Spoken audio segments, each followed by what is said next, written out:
Olá, caríssimos, tudo bem? Vamos falar um pouquinho sobre a Conferência de Berlim, elemento fundamental na política imperialista europeia para a partilha do território africano.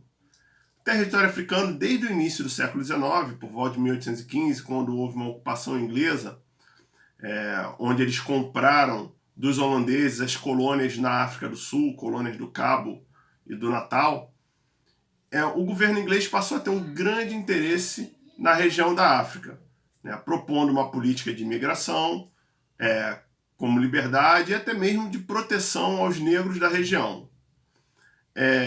Por outro lado, com o avanço da segunda fase da Revolução Industrial na Europa, a burguesia industrial inglesa e de outros países europeus também tinham grandes interesses com relação à África, como um mercado para obtenção de matérias-primas baratas e um mercado para obtenção de mão de obra barata, além de ser novos mercados consumidores também para os produtos industrializados.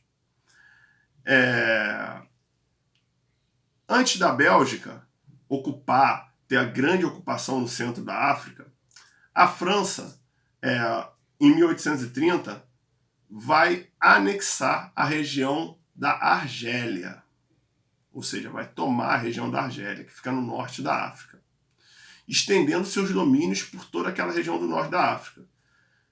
Em seguida, a Bélgica e a Inglaterra começam a se estabelecer também em outras regiões da África. A Bélgica um pouco mais para o centro e a Inglaterra começa a se estabelecer no Egito, por volta de 1882. Posteriormente, com a descoberta de diamantes, ouro, cobre e outros minérios no continente africano, esse desejo de ocupação de territórios vai ser ainda maior.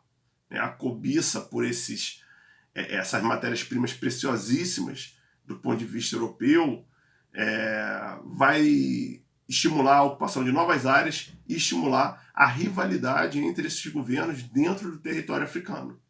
Começa uma disputa feroz por cada território dentro do continente africano. Para evitar grandes guerras, como a Guerra Franco-Prussiana de 1870 e 1871, entre novembro de 1884 e novembro de 1885, ou seja, por um ano, vai ocorrer a Conferência Internacional de Berlim, presidida pelo chanceler alemão Otto von Bismarck e pelo ministro francês Jules Ferry. A conferência reuniu representantes da Inglaterra, da Alemanha, da França, Bélgica, Estados Unidos, Holanda e Itália.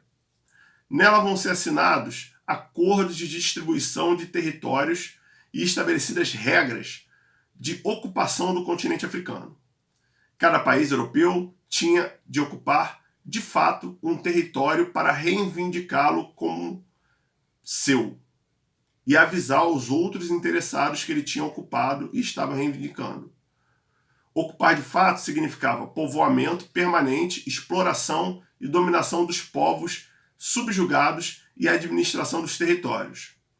Leopoldo II, rei da Bélgica, foi declarado governante pessoal do Estado Livre do Congo, que passou a ser uma extensão de suas terras.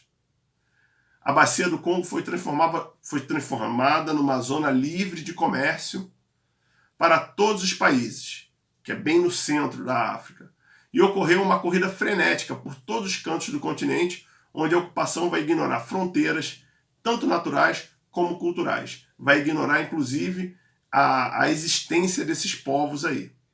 Essa ocupação vai ser tão drástica e tão forte que, no início do século XX, por volta de 1901, em todo o território africano só existiam 2 países apenas independentes: a Etiópia e a Libéria, que ainda assim esta tinha uma forte influência dos Estados Unidos da América, já que foi um dos países que favoreceram a criação dela.